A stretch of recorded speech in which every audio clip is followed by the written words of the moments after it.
الفیل ملفیل وما ادراک ملفیل، ہاتھی کیا ہاتھی، تم نے کیا جانا کیا ہاتھی۔ اور اس نے اپنے ذہن کے اندر یہ سمجھا کہ شاید میں قرآن کا مثل لے آیا ہوں، قرآن کا مثل لے آیا ہوں۔ تو ایک بچی نے اس کے کلام کو سنا، عرب کی بچی نے، اس نے کہا کہ پاگل، تجھے یہ بھی نہیں پتا کہ قرآن کس اسلوب کے اندر بات کر رہا ہے، تو کس اسلوب کے اندر بات کر رہا ہے۔ قرآن کا اسلوب تو ایسا اسلوب ہے کھڑکھڑانے والی، کیا کھڑکھڑانے والی، جب بندہ سنتا ہے کھڑکھڑانے والی، دل دہلا دینے والی۔ اب سننے والے کو یہ نہیں پتا کہ کھڑکھڑانے والی اور دل دہلانے دینے والی چیز کیا چیز ہے، اس کا شوق اور بڑھ جاتا ہے کہ وہ کیا کھڑکھڑانے والی، پھر وہ کہتا ہے تو نے کیا جانا کہ وہ کھڑکھڑانے والی کیا ہے۔ سامع سننے والے کے ذہن کے اندر اور زیادہ تجسس پیدا ہو جاتا ہے، لیکن تو کہتا ہے ہاتھی کیا ہاتھی، تو نے کیا جانا کیا ہاتھی۔ اس نے کہا میں بھی جانتی ہوں کہ ہاتھی کیا ہوتا ہے، ایک لمبا جانور ہے، ساری دنیا نے دیکھا ہے، اس کو تو بتانے کی ضرورت ہی نہیں ہے، ہاتھی کیا ہاتھی، تو نے کیا جانا ہاتھی۔ اللہ رب العزت کا قرآن ایسا معجزہ ہے کہ اس کا مثل لانے پہ کوئی بندہ قادر نہیں، اگرچہ اس نے انہی الفاظ کی کاپی کی ہے، انہی الفاظ کو لے کے، یہ الفاظ کسی کے چرا کے اپنی تحریر بنا دینا یہ کوئی کمال نہیں ہوتا، یہ قرآن کا نظم ہے نا، تو اپنا اسلوب لے کے آ، اپنا نظم لے کے آ، اس کے مطابق بات کر۔ تو اللہ رب العزت نے فرمایا القاریہ ملقاریہ وما ادراک ملقاریہ، یعنی قیامت کے ہولناک منظر کو ذکر فرمایا کہ وہ ایسا دن ہوگا، کہ وہ وقت ایسا ہوگا کہ جس دن ہر شخص کا دل دہل جائے گا، ہر شخص کانپنے لگے گا۔ دوسری حدیث دوسری جگہ پہ فرمایا یوم ترونہا تذہل کل مرضعۃ عما ارضعت وتری کل ذات حمل حملہا، فرمایا تم اس دن دیکھو گے ہر دودھ پلانے والی ماں جب اپنے بچے کو دودھ پلاتی ہے تو اس کی توجہ اس کی طرف ہوتی ہے، تذہل کل مرضعۃ عما ارضعت، دودھ پلانے والی اپنے بچے دودھ پلانے والے کو بھول جائے گی، وتری کل ذات حمل حملہا، تو دیکھے گا ہر حمل والی اپنے حمل کو بھول جائے گی۔ عورت کو اپنے بچے سے بڑی محبت ہوتی ہے، خاص طور پہ جب وہ حاملہ ہوتی ہے تو اس کا ہر وقت دھیان اسی کی طرف لگا ہوا ہوتا ہے، اور جب اولاد ہو جاتی ہے تو اس وقت اس کی ساری توجہ اس بچے کی طرف مائل ہو جاتی ہے، اور دنیا کی کوئی شے بھی اس کو اس بچے سے موڑنے والی نہیں ہوتی، اس کی رغبت اس کی توجہ اس قدر اپنے بچے کی طرف ہو جاتی۔ فرمایا کہ وَلَٰكِنَّ عَذَابَ اللَّهِ شَدِيدٌ، کیونکہ اس دن اللہ رب العزت کا عذاب بھی بڑا شدید ہوگا۔ یہ اللہ رب العزت نے قیامت کو ذکر فرمایا کہ قیامت کی حقیقت و ماہیت ہمیں معلوم نہیں ہے۔ اس کی وجہ یہ تھی کہ مشرکین یہ پوچھا کرتے تھے، جب حضور علیہ السلام نے ان کو قیامت کے بارے میں بتایا کہ قیامت آنی ہے، وہ حق ہے، تو وہ سوال کیا کرتے تھے کہ وہ قیامت کب آئے گی، اپنے رب کو کہو قیامت لے آئے ہمارے اوپر، جس قیامت کا تم وعدہ کر رہے ہو اس کو کہو کہ قیامت لے آئے، ہمیں بھی پتہ لگ جائے کہ کوئی قیامت آنی ہے، ہماری زندگی میں ہی آ جائے، معاملہ ختم ہو جائے۔ وَيَقُولُونَ مَتَىٰ هَٰذَا الْوَعْدُ إِن كُنتُمْ صَادِقِينَ، اور وہ کہتے ہیں کہ کب یہ وعدہ آئے گا، لاؤ اگر تم سچے ہو۔ قُلْ إِنَّمَا الْعِلْمُ عِندَ اللَّهِ، فرمایا تم کہہ دو کہ اس کا علم اللہ رب العزت کے پاس ہے۔ وہ قیامت کو لانے کا سوال کرتے تھے، اللہ رب العزت قیامت کو لاتا نہیں تھا۔ اس کا مطلب یہ ہے کہ جو بندہ آپ سے جیسا سوال کرے، جو چیز جس چیز کا تقاضا کرے، ضروری نہیں ہے کہ آپ اس کو وہ چیز عطا کریں۔ وہ چیز عطا کرنا اور نہ کرنا یہ آپ کے عجز کے اوپر دلالت نہیں کرتا۔ انہوں نے کہا کہ رب قیامت لے کے آ، اللہ قیامت لے کے نہیں آیا، اس سے یہ ثابت نہیں ہوتا کہ اللہ رب العزت اس بات پہ قادر نہیں کہ وہ قیامت لا سکے، وہ تو قادر تھا کہ قیامت لا سکے، لیکن اس نے چونکہ اس قیامت کو موخر رکھنا تھا، ان کے پیہم تقاضے کے باوجود بھی وہ قیامت کو نہ لایا۔ اسی طرح اللہ کے رسول علیہ السلام سے جب کسی بات کا تذکرہ کیا گیا، کوئی سوال کیا گیا، حضور علیہ السلام کو سوال کا جواب نہ دینا، اس کو مؤخر کر دینا، یہ اس بات پہ دلالت نہیں کرتا کہ حضور کو علم نہیں ہے، یہ اس بات پہ دلالت کرتا ہے کہ جو سوال کر رہا ہے وہ ابھی اس بات کی صلاحیت و طاقت نہیں رکھتا کہ اس کو اس کا جواب دیا جائے۔ نہ بتانا یہ عدم علم کی دلیل نہیں ہے۔ یوم یکون الناس کالفراش المبثوث، اس دن آدمی ایسے ہوں گے جیسے پھیلے ہوئے پتنگے ہوتے ہیں۔ وتکون الجبال کالعہن المنفوش، پہاڑ ایسے ہوں گے جیسے دھنکی ہوئی اون۔ یہ ہم کھڑے ہو جائیں تو وہ چھوٹے چھوٹے ذرات اس اون کے ہمیں نظر آتے ہیں۔ فرمایا پہاڑ جو ہیں اس دن اس شکل میں آ جائیں گے، پہاڑ جو ہیں وہ اس دن اس شکل میں آ جائیں گے۔ اللہ کے رسول علیہ السلام نے قیامت کے بارے میں نہیں بتایا، قیامت کا وقوع اللہ رب العزت نے بھی نہیں بتایا، حضور نے بھی نہیں بتایا کہ قیامت کب آنی ہے، لیکن حضور علیہ السلام نے قیامت کی نشانیاں بیان فرما دی، نشانیاں ایسی بیان فرما دی کہ ان نشانیاں ہی اس بات پہ دلالت کریں گی کہ قیامت کب آئے گی۔ مشکات کے اندر روایت موجود ہے، اللہ کے رسول علیہ السلام نے ارشاد فرمایا اذا اتخذ الفیء دولا، فرمایا جب مال غنیمت کو اپنا ذاتی مال سمجھا جائے، سمجھو اس وقت قیامت آ جائے گی۔ جب مال غنیمت اکٹھا کیا جاتا تھا جہاد کے اندر، بہت زیادہ مال اکٹھا ہو جانا، اور وہ مال اکٹھا کر کے جو ہے وہ سردار وہ سارا خود ہی ہڑپ کر جائے، تو اس دور میں تو مال غنیمت نہیں رہا، اس دور میں تو کیا رہ گیا ہے؟ لوگوں کا مال ہے، ٹیکس ہے،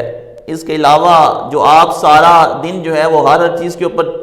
ٹیکس دے رہے ہوتے ہیں، وہ حکومت کے پاس جمع ہوتا ہے، تو مال غنیمت کو کھانے والی تو وہ حکومت ہوتی ہے۔ فرمایا عزت تخیز الفیء دولا،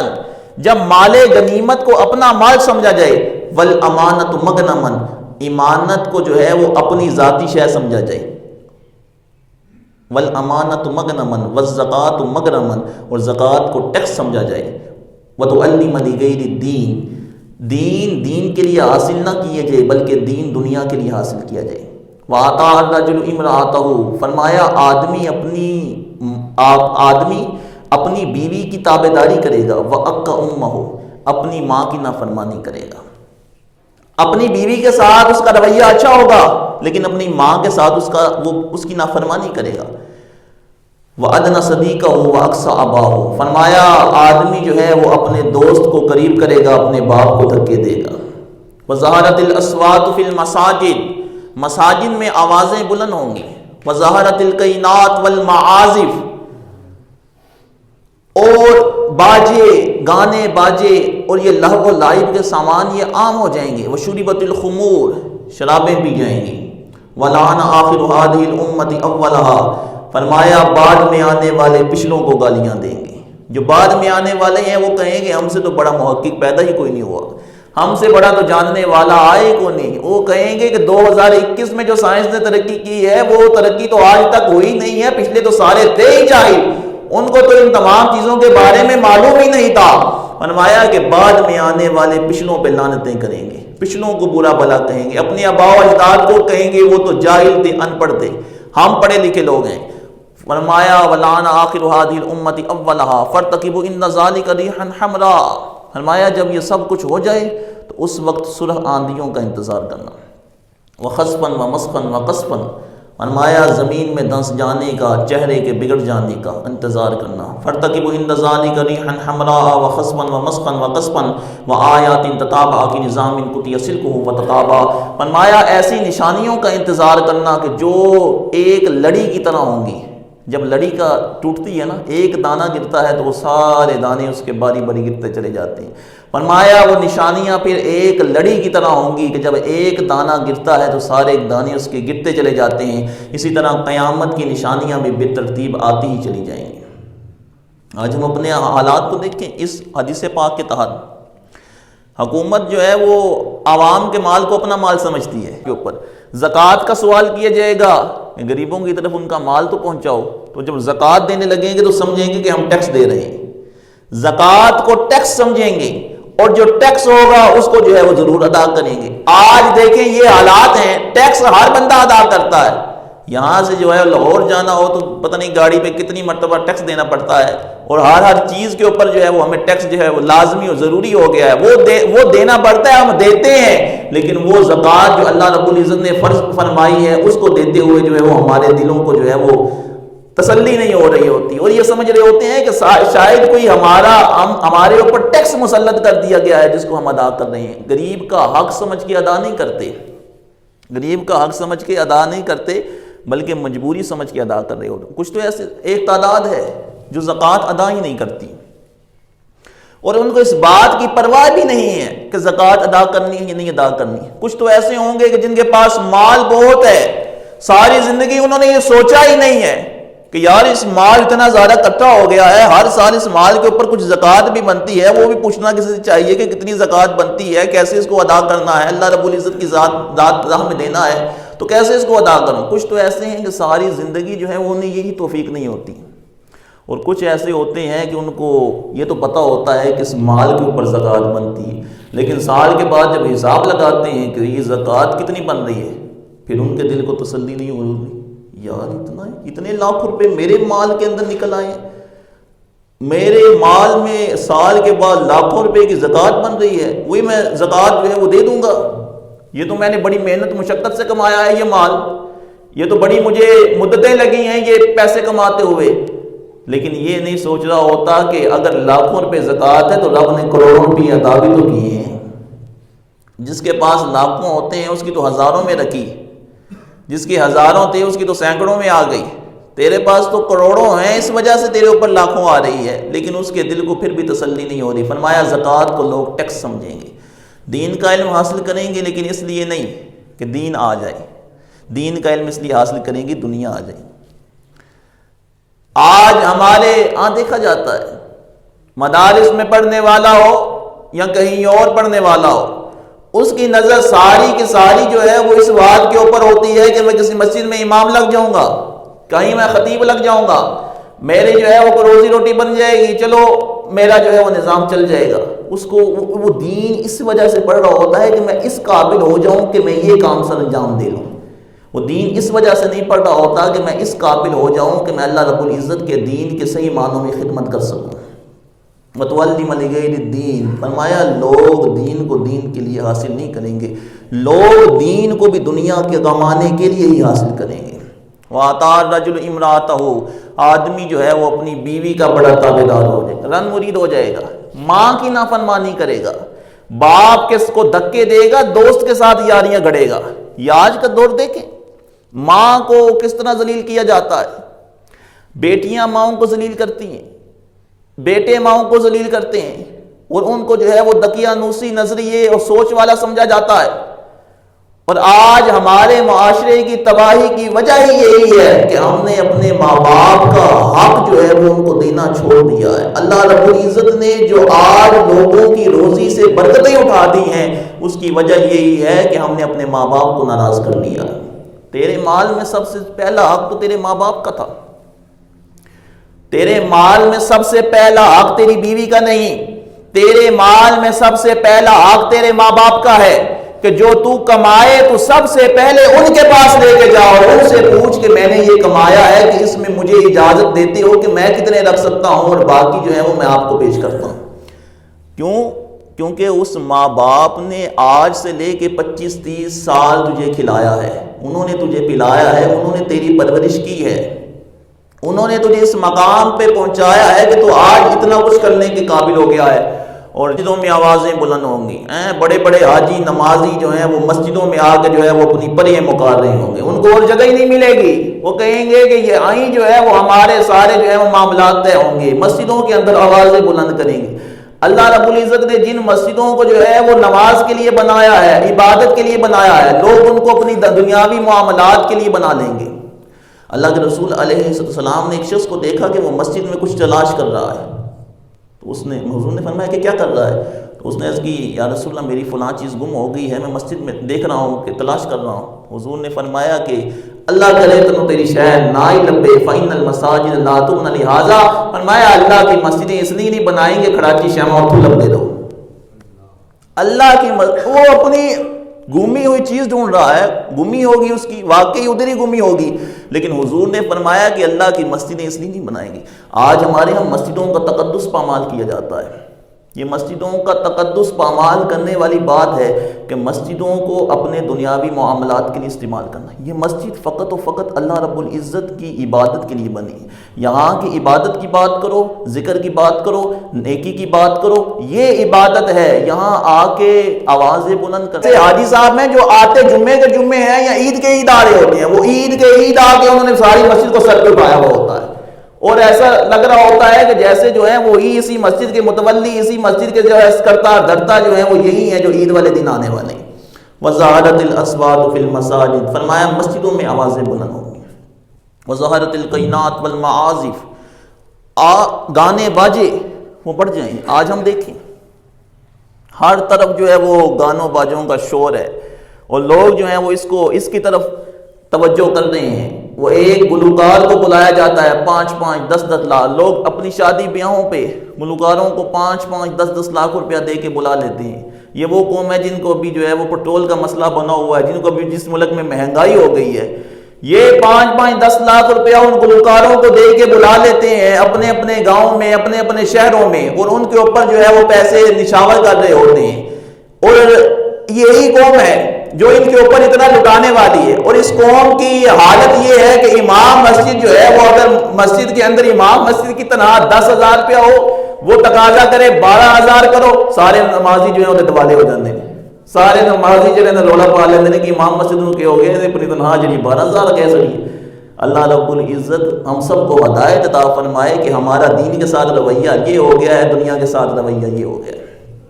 وظہرت الکائنات والمعازف وشربت الخمور، شرابیں پی جائیں گی، لوگ شرابیں پیئیں گے۔ آج دیکھیں ہماری سوسائٹی کے بگڑ جانے کی سب سے بڑی وجہ بری صحبت ہے۔ جب بندہ بری صحبت کے اندر جاتا ہے تو آہستہ آہستہ اگرچہ وہ کتنا ہی نیک ہو، کتنا ہی اچھا ہو، اس بری صحبت کا اثر ایک نہ ایک دن اس کے اوپر ضرور پڑتا ہے۔ پھول اگرچہ پھول پاویں روڑی دیتے ہوئے ہوئے نا، وہ ایک نہ ایک دن مرجا ہی جاندا ہے، وہ کدوں تک خوشبو دیندا رہے گا، آخر تے انہیں بے بس ہو ہی جانا ہے۔ اینا لوگ گند سٹن دے، اینا لوگ انہوں ستاون دے، آخر وہ بھی اپنی خوشبو چھڈ ہی سرے دا۔ یہی جو ہے وہ اس نیک شخص کا حال ہے کہ جو بری صحبت کو اختیار کر لیتا ہے، اور بری صحبت کو اس نیت کے ساتھ اختیار کرتا ہے کہ میں ان ساروں کو نیک بنا دوں گا، میں انہاں سارے نوں چنگا کر دیاں گا، اور چنگا کرن نوں تو جانتا ہے لیکن آپ کو سارے تو پیڑا ہو جاتا ہے۔ ہم دیکھتے ہیں اپنے معاشرے میں ایک شخص جو ہے وہ بالکل ٹھیک ٹھاک ہوتا ہے، اس کا رویہ بالکل اچھا ہوتا ہے، نیک نمازی جو ہے وہ اچھے اخلاق والا ہوتا ہے، بری صحبت میں جاتا ہے، 1 سال بعد جو ہے وہ بندے کی ٹوری بدلی ہوندی، سمجھ ہی نہیں آتی کہ یار وہ فلانا ہی بندہ ہے کہ جنہوں پہلے ساری ملاقات ہوندی ہے۔ فرمایا یہ شرابیں پینا، یہ بدکاریاں کرنا، یہ ڈھول یہ سارا کچھ جو ہے یہ سب کچھ ہمارے معاشرے میں صرف اور صرف بری صحبت کا نتیجہ ہے۔ اسی وجہ سے میں کہتا ہوں کہ چاہے آپ کا بیٹا ہو چاہے بیٹی ہو،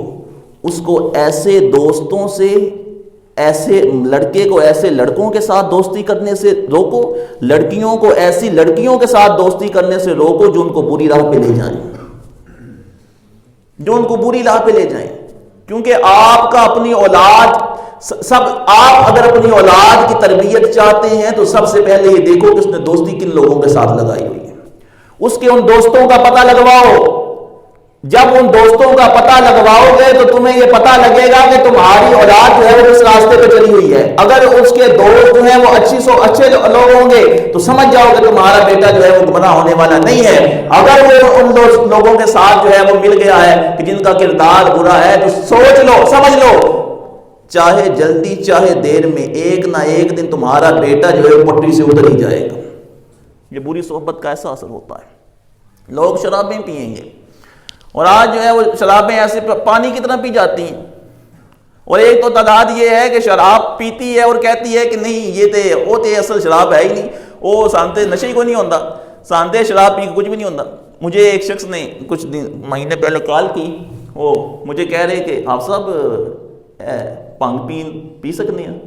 میں کہا نہیں، پانگ تو پینا جائز نہیں ہے۔ چرس پی سکتے ہیں؟ میں کہا نہیں، چرس پینا بھی جائز نہیں۔ اب وہ بندہ فل نشے کے اندر ہے، فل نشے کے اندر ہے، جس طریقے سے وہ مجھے بات کر رہا ہے نا مجھے خود سمجھ آ رہی ہے، وہ بار بار مجھ سے پوچھ رہا ہے۔ میں نے کہا نہیں، یہ پینا جائز نہیں۔ تو اگر نشہ نہ ہو، میں نے کہا نشہ نہ بھی ہو تو اللہ رب العزت نے شراب کو حرام فرما دیا۔ شراب جو ہے وہ پیشاب کے قطرے کی طرح نجس ہے، اسی طرح بھنگ چرس وغیرہ یہ سارے اسی کی انواع میں سے ہیں، یہ سارے بھی حرام ہیں۔ اس نے تقریباً 10-15 منٹ مجھ سے اس بات کے اوپر بحث لگائی لگی کہ کسی طرح کسی طریقے جو ہے مجھے اس کا جواز نکال دیں۔ ایک شخص میں کسی سے گفتگو کر رہا تھا، یہ میرے ساتھ واقع پیش ہے، میں کسی کے ساتھ گفتگو کر رہا تھا، میں نے اس کو کہا تو انہیں پتہ ہے نا سارے معاشرے اندر کتنی شراب پیتی جاتی ہے، شراب کیوں جی اللہ رب العزت نے حرام فرمائی۔ اب میرے ذہن میں یہ تھوڑی ہے کہ اس کو یہی نہیں پتا، اس نے کہا شراب حرام ہے، واقعی شراب حرام ہے۔ لوگوں کی حالات جو ہیں وہ اس طرح پہنچ گئے ہیں کہ لوگ جب کوئی ایسی حرام چیز کا تذکرہ کریں تو وہ ایک دم تجسس میں آ جاتے ہیں کہ واقعی یہ شے حرام ہے۔ یہ ساری چیزیں حرام ہیں، شراب بھی حرام ہے، بنگ بھی حرام ہے، چرس بھی حرام ہے، افیون بھی حرام ہے، پاؤڈر بھی حرام ہے، سارے نشے جڑے نے اللہ رب العزت نے حرام فرمائے۔ نہیں سامنے نشہ ہوندے ہی کوئی نہیں، تانوں نشہ ہوے یا نہ ہوے، وہ شرابی شخص جو ہوتا ہے وہ پی پی کے وہ ایک وقت آتا ہے اس کو پھر نشہ ہی ختم ہو جاتا ہے، اس کا نشہ اتر جاتا ہے، اب وہ پھر جو ہے وہ دل کو تسلی دینے کے لیے پی رہا ہوتا ہے، نشے کے لیے نہیں پی رہا ہوتا۔ لیکن حقیقت تو اس کی یہی ہے نا کہ جب پہلی مرتبہ کسی شخص کو پلاؤ گے تو اس کو نشہ آئے گا، پہلی مرتبہ پلاؤ گے تو نشہ آئے گا۔ اب جو ہے وہ تمہیں 100 مرتبہ تم نے پی لی ہے، اب تمہیں نشہ نہیں آتا، تو اس میں جو ہے وہ شراب بیچاری کا کیا قصور ہے؟ فرمایا پہاڑ ایسے ہوں گے جیسے دھنکی ہوں، فاما من ثقلت موازینہ، جس کی تولیں باری ہوئیں، فہو فی عیشۃ راضیہ، وہ تو اپنے من مانے عیش میں ہوگا، واما من خفت موازینہ، جس کے اعمال نامہ جس کا پلڑا جو ہے وہ کم ہو گیا، فامہ ہاویہ، تو وہ تو اس کا ٹھکانہ تو ہاویہ ہے، فامہ اس کی ماں ہاویہ ہے، کا معنی ہوتا ہے اصل، وما ادراک ما ہی، تو نے کیا جانا کہ وہ کیا ہے، نار حامیہ، نیچا دکھلانے والی ایک آگ ہے جو شعلے مار رہی ہے۔ اللہ رب العزت نے فرمایا کہ جس کا پلڑا بھاری ہوگا، یعنی اللہ رب العزت نے یہاں اعمال کے تلنے کو بھی بیان فرما دیا کہ اس روز اعمال تلے جائیں گے۔ لوگ کہتے ہیں کہ بس کلمہ پڑھ لے ایمان والے ہو گئے ہیں، لا الہ الا اللہ محمد رسول اللہ، جڑا بندہ بھی ایک بار کلمہ پڑھ لے جو تے جنتی ہو جاندا ہے۔ عمل تے پھر اللہ رب العزت جانے کدے قبول نے کدے نہیں قبول، جدے قبول نے اللہ قبول کرے، جدے نہیں قبول نے اللہ انہوں بھی بخشے۔ فاما من ثقلت موازینہ، وہ کہتا ہے جو دنیا میں تو نے اعمال کیے ہیں وہ اعمال اس دن پلڑے میں رکھے جائیں گے، جن نے کیتے ہی کچھ نہیں ہے وہ پھر کے پلڑے چ رکھا جائے گا۔ فاما من ثقلت موازینہ، جس کا پلڑا بھاری ہوگا وہ جو ہے فی عیشۃ راضیہ، اپنی من پسند عیش میں ہوگا، اپنی من پسند عیش میں ہوگا، جیسے چاہے گا عیش میں ہوگا، اور جدا پلڑا کٹ ہویا فرمایا اودا ٹھکانہ جہنم میں۔ یہاں اللہ رب العزت نے ان مسلمانوں کو بھی تنبیہ فرما دی ہے کہ یہ نہ سمجھنا کہ صرف اور صرف جو ہے وہ ایمان تمہیں جہنم کی آگ سے بچا لے گا، ہاں ایمان کی وجہ سے جہنم میں ہمیشہ رہنے والے نہیں ہو، ایک دن اللہ رب العزت نکال لے گا، لیکن اگر اعمال برے ہوئے تو ان اعمال کی سزا ضرور ملے گی۔